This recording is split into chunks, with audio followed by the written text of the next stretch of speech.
నమస్తే అండి. నేను మీ లక్ష్మీ చౌదరిని. వెల్కమ్ టు మిస్టీ మధురిమలు తెలుగు ఆడియో స్టోరీస్.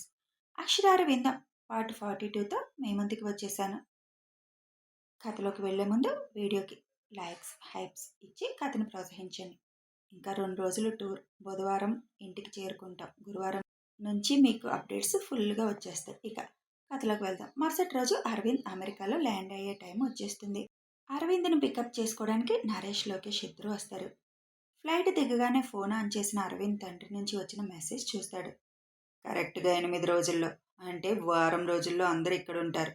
వారం రోజుల్లో నువ్వు నాతో ఉండిపోవడానికి వచ్చేస్తున్నావు. మిసెస్ అక్షర అరవింద్. ఇక్కడికి రావడం వరకే నీ ఇష్టం, ఇక్కడి నుంచి వెళ్ళడం నా ఇష్టం. ఎన్నిసార్లు అన్నావు నా మొహం చూడడమే ఇష్టం లేదు, నా ఉనికి భరించలేకపోతున్నాను అని. ఇప్పుడు ప్రతి క్షణం నా ఊపిరికి దగ్గరగా ఉండాల్సిందే నువ్వు. నేను కట్టిన తాళిని మోయాల్సిందే నువ్వు.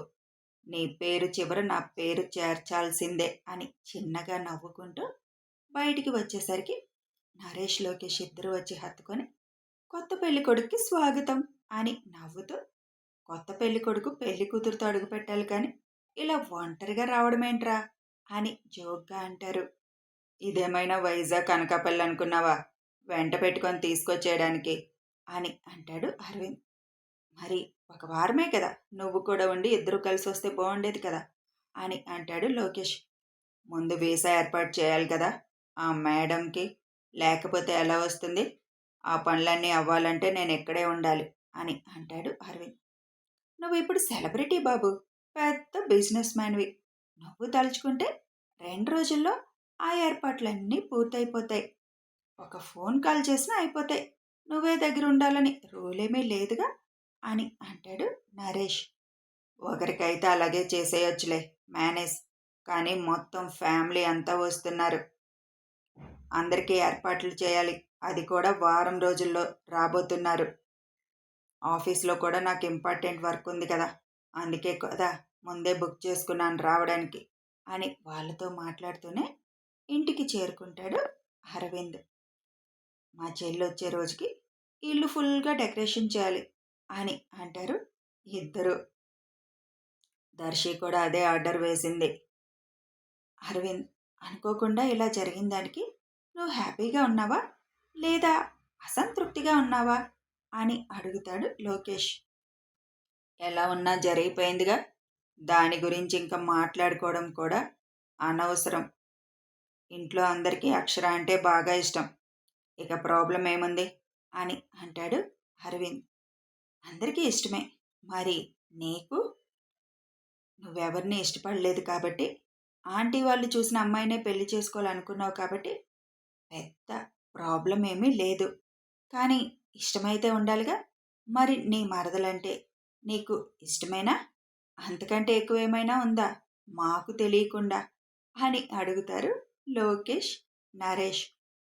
అరవింద్ ఇంటికి చేరిపోయాడు, ఇప్పుడే ఫోన్ చేశాడు అని బ్రేక్ఫాస్ట్ చేయడానికి వచ్చిన ధర్మ గారు అక్కడున్న అందరికీ చెబుతారు. అమ్మ అక్షర, మీ అందరి పాస్పోర్ట్లు ఫోటో తీసి పిక్ పెట్టమన్నాడు వాడు, పాస్పోర్ట్ నెంబర్ మెయిన్ అని అంటారు ధర్మ గారు. ఎవరికి చెప్తున్నావు ధర్మ పెట్టమని? ఆవిడ గారు పెడతారనేనా? ఆ పాస్పోర్ట్ ఏవో మీకే ఇస్తాను, మీరే పెట్టండి అని అంటారు సావిత్రమ్మ. బ్రేక్ఫాస్ట్ చేయడం అయిపోగానే కేశవ్ వాళ్ళు కూడా హైదరాబాద్ వెళ్ళడానికి ప్రయాణం అవుతారు. అరవింద్ మీద ఇష్టంతో ఏదో చేసేసిందిలే పిచ్చి పని, తననొక్కదాన్ని ఉంచడం ఎందుకు, తన్ని కూడా అమెరికా తీసుకురా కేశవ్ అని అంటారు శేషు గారు. ఎందుకన్నయ్య, అక్కడ కూడా ఏదో ఒక తొగ్లక్ పని చేసి నా పరువు తీస్తుంది, అవసరమా అని అంటారు కేశవ్. ఆడపిల్లనొక్కదాన్ని ఎక్కడ వదిలేసి వస్తావు? పైగా అక్కడ వ్రతం రిసెప్షన్ ఉన్నప్పుడు మానవాళ్ళు లేకుండా ఎలా? తను నాకు కూతురే కదా, ఒక కూతురు ఫంక్షన్లో ఇంకొక కూతురు లేకపోతే ఎలా అని అంటారు శేషు గారు. కూతురైతే గాయపరిచిదిలే అన్నయ్య, అయినా అరవింద్ చెప్పేశాడు కదా తను అమెరికా రాకూడదని. ఇక అరవింద్ చెప్పాక కూడా తీసుకువస్తే అరవింద్ ఊరుకోడు అని కేశవ్ అనగానే, అరవింద్తో నేను మాట్లాడతానులే, అందరూ బయలుదేరండి అని అంటారు శేషు గారు. తీసుకురా కేశవ్. ఒకసారి పిచ్చి పని చేసింది, వాళ్ళిద్దరికి పెళ్ళయింది. ఈసారి ఏదైనా పిచ్చి పని చేస్తే వాళ్ళిద్దరికి ఉన్న దూరం కూడా తగ్గిపోయి శోభనం కూడా అయిపోతుంది అని సావిత్రమ్మ నవ్వుతూ అంటారు. ఆ మాటకి అక్షర సావిత్రమ్మ వైపు కోపంగా చూస్తుంది. పెద్దవాళ్ళందరూ నవ్వుకుంటారు. అక్షిత మాత్రం మౌనంగా ఉంటుంది. మరి ఆ మౌనం వెనుక ఏమి ఆలోచన ఉందో తనకే తెలియాలి. అరవింద్కి నేను చెప్తానులే కానీ అక్షితను కూడా తీసుకొని రా అన్నయ్య. అది మనల్ని ఏమనుకున్నా తను మాకు మేనకోళ్లే కదా. మనందరం సంతోషంగా అక్కడ ఉంటున్నప్పుడు ఇక్కడేం చేస్తుంది ఒక్కతే అని దేవి గారు కూడా అనడంతో చూద్దాంలే ఆ టైం కని అక్కడి నుంచి బయలుదేరుతారు కేశవ. ఆదిత్ కూడా వాళ్ళతో వెళ్ళిపోతూ ప్రొఫెసర్తో మాట్లాడి లీవ్ అడిగి మీకు ఏ సంగతి చెప్తానని అంటాడు. ఆదిత్, నువ్వు మాత్రం రావాలి అని అంటుంది అక్షర. నీకోసమైనా బతిమలాడి లీవ్ తీసుకుంటానులే అక్క అని నవ్వుకుంటూ వెళ్ళిపోతాడు ఆదిత్. వాళ్ళు వెళ్ళిపోగానే నేను తోటకు వెళ్తున్నాను, వస్తావా దర్శి అని అడుగుతుంది అక్షర. నువ్వెక్కడుంటే నేనక్కడే వద్దేనా అని పాట పాడుతున్నట్లుగా చెప్తుంది దర్శి. ఈ తోట మాత్రం వదలవు, మరి అమెరికా వెళ్ళాక ఏం చేస్తావో అని అంటారు సావిత్రమ్మ. నీ మనవడికి చెప్పు, నువ్వేదో చెప్పగానే ఆనందంగా పెళ్లి చేసుకున్నాడు కదా నన్ను. ఇప్పుడు అక్కడ కూడా నా కోసం ఒక తోటను కొనమను అని కౌంటర్ వేస్తూ అక్కడి నుంచి దర్శన్ తీసుకొని వెళ్ళిపోతుంది అక్షర. ఏమో, నేను చెప్పకుండానే నా మనవడు నీ కోసం కొంటాడేమో, ఎవరికి తెలుసు అని అంటారు వెళుతున్న అక్షరకి వినపడేలా గట్టిగా. ఇక మనకున్నది 7 రోజుల టైమే. మీరేమి అవి పట్టుకురావాలి ఇవి పట్టుకురావాలని హంగామా చేయకండి. సింపుల్గా వెళ్ళిపోదాం. మాకు మా అక్షర మా కోడలుగా వస్తుంది, అంతే చాలు. తన వెనుక మాకు ఇంకేమీ అవసరం లేదు. ప్రయాణానికి కావలసిన ఏర్పాట్లు మాత్రమే చూసుకోండి అని చెబుతారు ధర్మగారు. సాంప్రదాయబద్ధంగా పట్టుకు వెళ్ళవలసిన శారీ ఉంటుంది కదా, స్వీట్లు చేయాల్సిందే, వద్దన్నా కూడా. అక్కడ దొరకవు కదా మనకి అలాంటివి. ఆ ఏర్పాట్లు చూడు భాగ్య అని సావిత్రమ్మ అంటారు. అలాగే అత్తయ్య అని కూర్చొని ఏమేం తయారు చేయాలనే లిస్ట్ ప్రిపేర్ చేయడం మొదలు పెడతారు భాగ్య గారు. మీరు ఇక్కడ లగేజ్ వెయిట్ పెంచితే ఎయిర్వేస్ వాళ్ళకు భారీగా మనం పైకి ముట్ట చెప్పాల్సి వస్తుంది అని నవ్వుతూ అంటారు ధర్మగారు. చూద్దాంలే, ఎక్కువ మంది వెళ్తున్నాం కదా, ఎవరి లగేజ్ వాళ్ళది అన్నట్లుగా సెట్ చేస్తే సరిపోతుంది అని అంటారు శేషు గారు. తోటకు వెళ్ళిన అక్షర తోట అంతా కలిగే తిరుగుతుంది. వదినా, నువ్వెప్పుడు రావాలనుకుంటే అప్పుడు రావచ్చు, ఏంటో అన్నీ మిస్ అయిపోతున్నట్లుగా ఫీల్ అవుతున్నావు అని అంటుంది దర్శి. అమెరికా. ఫ్రెండ్స్ అడిగిన మాటకి నవ్వి ఊరుకుంటాడు తప్ప సమాధానం చెప్పడు అరవింద్. ఆ నవ్వుకి అర్థమేంటి బాబు అని అడుగుతాడు లోకేష్. మీరే కనిపెట్టండి అని చెప్పి ఫ్రెష్ అవ్వడానికి వెళ్ళిపోతాడు అరవింద్. మరదలంటే ఇష్టం ఉండకుండా ఎలా ఉంటుందిలే, కాకపోతే ఇప్పుడు బంధం ఏర్పడింది కాబట్టి ఇష్టాన్ని ప్రేమగా మార్చుకోవచ్చు. అరవింద్ సాంప్రదాయాలకు విలువిస్తాడు కాబట్టి ఈ పెళ్ళికి కూడా విలువిస్తాడు అని అనుకుంటారు లోకేష్, నరేష్. కాసేపు అరవింద్తో ఉండి వెళ్ళిపోతారు లోకేష్, నరేష్ కూడా. అరవింద్ జట్లాగ్తో ఆ నైట్కి పడుకుండిపోతాడు. అనుకున్నట్టుగానే అరవింద్ 2 రోజుల్లో వీసాలు ఏర్పాటు చేసి టికెట్స్ బుక్ చేస్తాడు. ఈ 2 రోజులు ఆఫీస్కి వెళ్లకుండా పనులన్నీ చూసుకొని అప్పుడు ఆఫీస్కి వెళ్తాడు అరవింద్. అరవింద్ ఎప్పుడు ఆఫీస్కి వస్తాడా అని ఎదురు చూస్తున్న Vasumathi.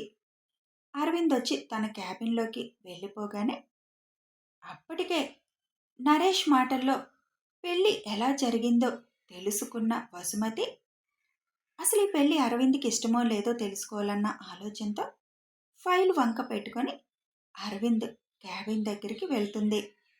Arvind cabin door knock చేస్తుంది. కమెన్ అని అరవింద్ అనగానే లోపలికి వచ్చిన వసుమతి, సార్, ఈ ఫైల్ మీద సైన్ చేయాలి అని చెప్పి అరవింద్ ముందు పెడుతుంది. ఈ డ్యూటీ నీది కాదు కదా, నీది కాని డ్యూటీ నువ్వెందుకు చేస్తున్నావు అని సీరియస్గా అడుగుతాడు.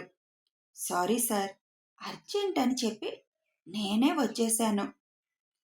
నువ్వు వెళ్ళి ఈ ఫైల్ ఎవరు తీసుకురావాలో వాళ్ళని పంపించు లోపలికి అని చెప్పి ఆ ఫైల్ చూడడం మొదలు పెడతాడు అరవింద్. కంగ్రాచులేషన్స్ సార్, పెళ్ళయిందంట కదా అని అంటుంది. థ్యాంక్స్, వెళ్ళి పని చూసుకో అంటాడు అరవింద్. అలా ఎలా ఇష్టం లేకుండా పెళ్లి చేస్తారు మీ వాళ్ళు? ఇది మీరు యాక్సెప్ట్ చేస్తున్నారా సార్ అని అడుగుతుంది వసుమతి. అది నీకు అనవసరమైన విషయం. నువ్వు ఈ ఫైల్ వంకతో వచ్చింది దానికోసమే అని నాకు అర్థమైంది. నా క్యాబిన్లోకి అనవసరంగా వచ్చావంటే మాత్రం బాగోదు. నెక్స్ట్ మినిట్ ఈ కంపెనీని వదిలేయాల్సి వస్తుంది. బీ ఇన్ యువర్ లిమిట్స్ అని అరవింద్ గట్టిగా చెప్పేసరికి కోపంగా అక్కడి నుంచి వెళ్ళిపోతుంది. బయటికి వెళ్ళిన వసుమతి, ముందు నువ్వు అసలు ఈ పెళ్ళి యాక్సెప్ట్ చేస్తున్నావా లేదా? మీ ఇద్దరి మధ్య బాండింగ్ చూసి అప్పుడేం చేయాలో నేను ఆలోచిస్తాను. మీ ఇద్దరిని మనశ్శాంతిగా మాత్రం ఉండనివ్వను, కలిసి ఉండనివ్వను అని కసిగా అనుకుంటుంది. అందరూ వస్తే మళ్ళీ ఒక వారం రోజులు ఆఫీస్కి ఎక్కువ రావడం కుదరదని ఫుల్ వర్క్లో మునిగిపోతాడు అరవింద్. నైట్ కూడా ఎక్కువసేపు ఆఫీస్లోనే ఉండి పెండింగ్ వర్క్ మొత్తం ఫినిష్ చేసేస్తాడు. ఒక పక్క ఆఫీస్ వర్క్ చూసుకుంటూనే ఇంకో పక్క ధర్మగారు చెప్పిన పనులు చేయడం మొదలు పెడతాడు. ధర్మగారు చెప్పిన ప్రకారం రిసెప్షన్కి కార్డ్స్ ప్రింట్ చేయిస్తాడు. పని వాళ్ళని పెట్టి ఇల్లు మొత్తం క్లీన్ చేయించి పెయింట్స్ కూడా వేయించేస్తాడు. నరేష్తో కలిసి వెళ్ళి బిజినెస్ సర్కిల్లో తను పిలవాల్సిన వాళ్ళని రిసెప్షన్కి తను ఇన్వైట్ చేసేస్తాడు. మేనేజర్ని పిలిచి స్టాఫ్ అందరినీ మీటింగ్ హాల్కి రమ్మని చెప్పండి అని చెప్పి అందరూ మీటింగ్ హాల్కి రాగానే తన మ్యారేజ్ న్యూస్ అనౌన్స్ చేసి రిసెప్షన్ డేట్ చెప్పి అందరినీ ఇన్వైట్ చేసేస్తాడు అరవింద్. అరవింద్ పెళ్లి గురించి చెప్పి రిసెప్షన్ అని అనౌన్స్ చేయగానే వసుమతికి కడుపులో మంట స్టార్ట్ అయిపోతుంది. మ్యారేజ్ న్యూస్ చెప్పగానే అందరూ ఆశ్చర్యపోతారు. తర్వాత అందరూ విష్ చేస్తూ ధైర్యం చేసి, సార్ మేడం ఫోటో చూపిస్తారా ఒక్కసారి అని అడుగుతారు. డైరెక్ట్గా రిసెప్షన్లో చూద్దరు గాని అని చిన్న స్మైల్తో చెప్పేసి అక్కడి నుంచి తన క్యాబిన్కి వచ్చేస్తాడు అరవింద్. లోకేష్ తన భార్యతో కలిసి వచ్చి దేవి గారు చెప్పడంతో అరవింద్ ఇంట్లో ఉంటాడు. శేఖర్ ఫ్యామిలీ కూడా ధర్మ గారు వాళ్ళతో బయలుదేరడానికి టికెట్స్ బుక్ చేసుకుంటారు. ఇండియాలో అక్షర ప్రయాణానికి అన్ని ఏర్పాట్లు జరిగిపోతాయి. ఈ మధ్యలో ఒకసారి ఉదయాన్నే ఎవరికీ చెప్పకుండా సిటీకి వెళ్ళి వచ్చేస్తుంది అక్షర. కథ కొనసాగుతుంది. ఇవి చిన్నవే ఎందుకు ఇస్తున్నానంటే 2 అప్డేట్స్ కలిపి ఎడిట్ చేయాలి, కలిపి రాయాలి. అలా టైం కుదరడం లేదు, బయట ఉన్నాను కదా. అలాగే ఆడియో చేయడానికి కూడా చాలా కష్టం అవుతుంది, సౌండ్స్ విపరీతంగా వస్తున్నాయి. కాబట్టి అడ్జస్ట్ అయిపోండి. ఇంకా 2 రోజులు, గురువారం నుంచి మీకు అన్నీ ఫుల్గా వచ్చేస్తాయి. Thanks for watching.